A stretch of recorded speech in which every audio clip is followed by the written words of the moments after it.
সন্তানের জননী। স্বামী পরিযায়ী শ্রমিক, কাজের খোঁজে পাড়ি দিতে হয় তামিলনাড়ুতে। কিন্তু ওই সামান্য উপার্জনে 5টা পেট যে চলে না। সন্দেশখালির পাত্রপাড়ার একচালা ঘরে নুন আনতে পান্তা ফুরোনো কোনো অবাক করা ঘটনা নয়, বরং বসিরহাটের বিজেপি প্রার্থী রেখা পাত্রের জীবনে এ এক জ্বলন্ত বাস্তব। গ্রীষ্মের এই প্রচণ্ড দাবদাহের থেকেও জ্বলন্ত। রোদের ছ্যাঁকা থেকে তবু এক চিলতে ছায়া খুঁজে মুক্তি পাওয়া যায়, কিন্তু ভাঁড়ার যদি শূন্য থাকে, খিদের জ্বালা মিটবে কোন ছায়ায়? পেট তো আর শুধু তার নিজের নয়। মাও ভুক্ত থাকতে পারেন, থাকেনও তো অনেক সময়, কিন্তু মেনে নিতে পারেন না খিদের যন্ত্রণায় কুঁকড়ে যাওয়া সন্তানের মুখ। রেখাও পারেননি, তাই পা রেখেছেন ওই এক চিলতে সংসারের বাইরে, মানুষের বাড়িতে পরিচারিকার কাজ করতে। বোধহয় একটু বিনয় দেখানো হয়ে গেল। পরিচারিকা কি আর বলা হয়? বাস্তবে তো এই পরিচারিকাদের ঠিকে ঝি বলেন সবাই। বাসন মাজা, ঘর মোছার মতো কাজ করে সন্তানদের মুখে অন্ন তুলে দিতেন রেখা। পাত্রপাড়ার পড়শিদের এখন মুখে মুখে ফিরছে এই কাহিনী। সংবাদ মাধ্যমের সামনে নারী নির্যাতনের মুখ হয়ে ওঠা প্রতিবাদী রেখা তো এসেছেন এই সেদিন।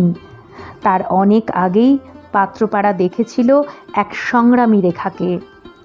অবশ্য শুধু পাত্রপাড়ার রেখা কেন, পেটের জ্বালায়, টাকার অভাবে নারী শক্তির এই সংগ্রাম তো দেখা যায় গোটা দেশে। রেখাদের মতো কেউ কেউ ব্যতিক্রমী হতে পারেন। দারিদ্র্য আর লড়াইয়ের বুক চিরে জগৎ সংসারে নিজেদের আলাদা করে চেনাতে পারেন তাঁরা, যেমন চিনিয়েছেন রেখা। কোনো প্রতিকূলতাই তাঁর প্রতিবাদের পথে বাধা হয়ে দাঁড়াতে পারেনি।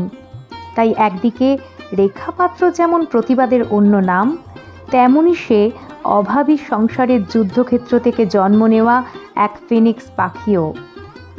অভাবের সঙ্গে রেখার লড়াইয়ের কথা বলতে গিয়ে চোখ ভিজে আসে তাঁর পড়শিদের।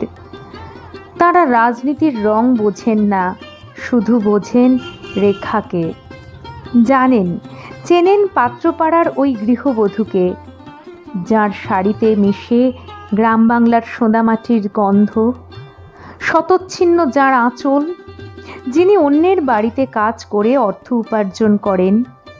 সেই অর্থ দিয়ে যখন সন্তানদের মুখে তুলে দেন দুমুঠো গ্রাস, কষ্ট যতই থাকুক ভুলে আনন্দাশ্রুতে ভিজে যায় মায়ের মুখ। এতদিন অন্ধকারে মিশে থাকা সেই মায়ের দিকে আজ পড়েছে প্রচারের আলো। রাজনৈতিক টানাপোড়েন, সমীকরণ যেমন চলার চলছে, 4 জুন বসিরহাটের মানুষের রায়ে রেখাপাত্র দিল্লি যাওয়ার টিকিট পাবেন কিনা সেটাও বলবে সময়।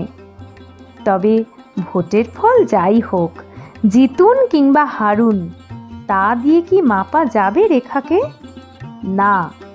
প্রতিবাদে নারীর পাশাপাশি রেখার উত্তরণের এই অন্য লড়াইকে অস্বীকার করার কোনো জায়গা নেই।